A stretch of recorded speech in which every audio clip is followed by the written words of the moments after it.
You know, I'll never really understand why Mortal Kombat didn't do more beat-em-up style games.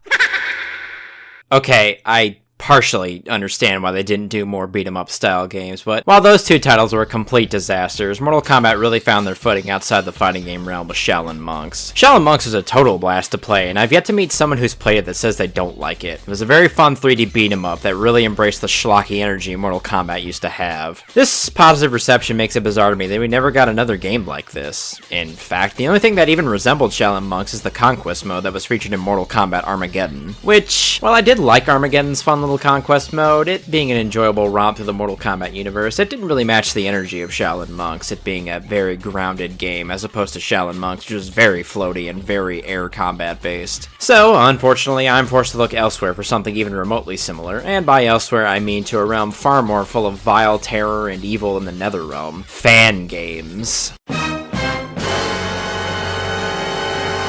Fan games occupy a weird spot in any video game fandom, to be honest. They're generally not as awkward as most fanfiction since they require at least some technical skill to execute properly, and they can vary wildly in terms of quality, just like fanfiction, I guess. And occasionally they can also draw the ire of the companies themselves. I can't lie, I'm still pretty cheesed off about Sega taking down that Streets of Rage remake a couple years back, but unfortunately for Sega, once something's on the internet, it'll be there forever. So suck it, Sega. I was also gonna say here that, at the least, NetherRealm Studios would most likely never be as petty enough to take down a fan game, but they did just DQ Titanium Tigers in an online tournament for naming his Shiva variation. Why did NRS do this? So who the hell knows anymore? The game I'm covering today is a Mortal Kombat game made in the Open Beats of Rage engine, a modular open source engine which allows a developer to create Streets of Rage style beat-em-ups. Looking into it, it seems pretty similar to Mugen, giving you a base engine that you can plug assets into to make whatever sort of setting you'd like. Streets of Rage ones, Final Fight, Night Slashers, superheroes, softcore pornography ones.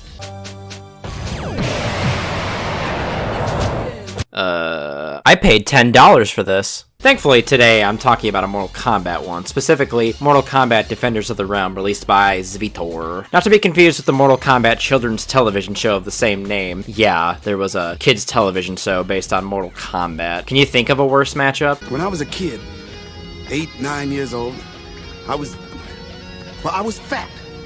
I don't mean just a little pudgy either. I'm talking fat, like the fattest kid in school. That's big. Yeah.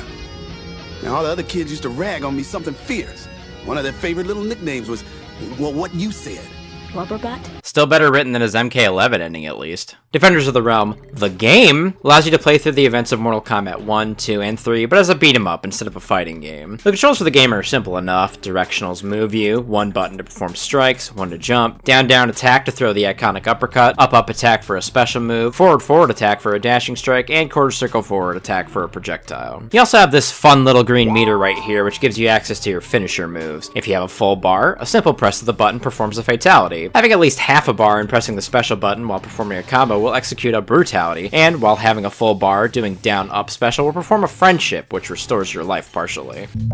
Friendship. You fill this bar up by beating up various mooks that populate the levels, and by picking up these little green soul gems. There are also med kits to pick up as well, which restore your health, of course, which I do feel kind of clash with the MK aesthetic a bit. Something like Jinsei Energy would probably be a better pickup, but this is a free fan game, so I'll try to keep my minor bitching to a minimum. Your first playthrough will be through the first 3 arcs of the Mortal Kombat story, with story-relevant characters being available to you for this playthrough. So in the first MK tournament, you have Liu Kang, Raiden, Sonya Blade, Johnny Cage, Sub-Zero, Scorpion, and he sneaks Fujin in there as well as a secret little bonus character. The Outworld Tournament arc keeps those characters, but adds in Kung Lao, Jax, Kitana, and Reptile as a secret character you can play as. And in the Invasion of Earthrealm arc, they add Stryker, Nightwolf, Cabal, and the secret character is Rain available to you. I like that he kept up the secret characters. It's definitely very Mortal Kombat-ish, especially classic Mortal Kombat. You'll pick your favorite character and slaughter your way through all sorts of mooks from every corner of Mortal Kombat's lore, including monks, ninja, Zaterans, Lin Kuei, Tarkatans, mages, demons, and cyber demons too. don't remember those. Keeping to the standard formula of any beat-em-up game, you'll also encounter a boss character at the end of every level. These are basically every evil character in the Mortal Kombat universe that you'd expect, alongside a few surprisers you wouldn't expect in a game using the 2D sprites from classic Mortal Kombat. The bosses in this game are pretty fucking brutal too, hitting incredibly hard, being difficult to make flinch, with the bigger boys like Goro, Kintaro, and Shao Kahn being so heavy it makes them hard to combo even. Not to mention they all have specials like you, and will bust them out to blast out of whatever combo you're attempting to mount on them. Speaking of combos though, there's definitely a good amount of depth to the game systems at play here. I don't know if it's the work of Vitor himself, or if the Open Beats of Rage engine just has this sort of flexibility built in when it comes to it, but I was having oodles and oodles of fun just dinking around trying to do longer combos. If you're actually good at structuring combos, I imagine you'll be able to pull off some crazy stuff in this game. Hell, look what I can do, and I'm terrible at structuring combos.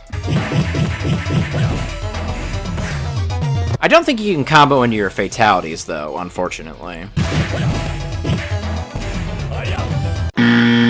But barring all that, let's get down to the real question that we all have when it comes to a Mortal Kombat game. How's the violence?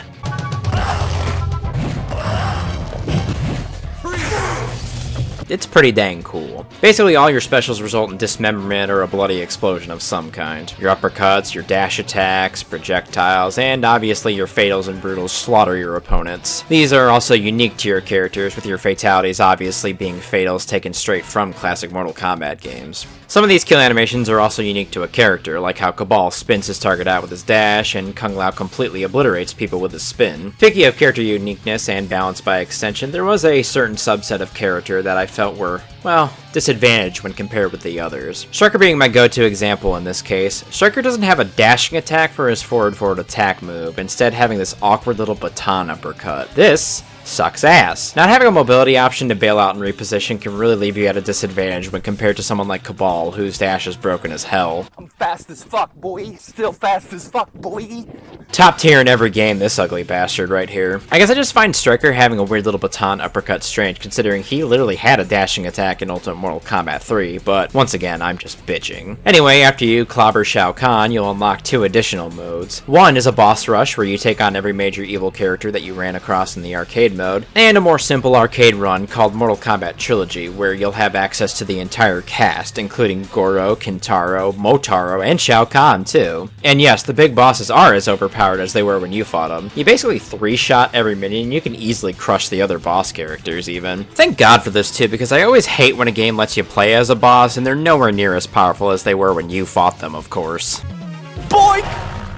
Getting access to all the characters is pretty nice too. A lot of these characters are Mugen edits, I'm pretty sure, but they look nice regardless. Even the people who never had a classic MK sprite like Frost here, looks pretty nice. Having everybody is great too, since you don't have to feel deprived that your favorite character isn't a hero like in all the NRS fighting games. Sincerely signed, a very pissed off Reptile fan. Remember when Reptile became Onaga? Better times. Anywho, I think I've said all that can be said about this fun little fan game. Barring my minor complaints, this is a pretty dang good fan game, one that you can have fun playing for hours and hours. I know I have, and it's great to play something Mortal Kombat related that isn't just a fighting game, since I doubt NRS will ever do anything other than MK and Injustice installments after all. You can download this game on Game Jolt, and obviously I'll leave a link in the description if this video has piqued your interest at all. You might be curious as to why I randomly decided to cover a fan game for Mortal Kombat. Well, one is that I find Game Jolt fan games fascinating, and I will definitely be going back to this well at some point. 2, I just wanted to shine the spotlight on a fun little game. And 3, I wanted to do something related to Mortal Kombat. Something I know I could have fun with before I move on to the next Mortal Kombat thing that I want to review. Ugh. Anyway, I'm Hades Manticore, this is City State Manticore. Drop a like if you enjoyed this video, and leave a comment about whoever your favorite Mortal Kombat character is. I'll see y'all in the next video. Goodbye.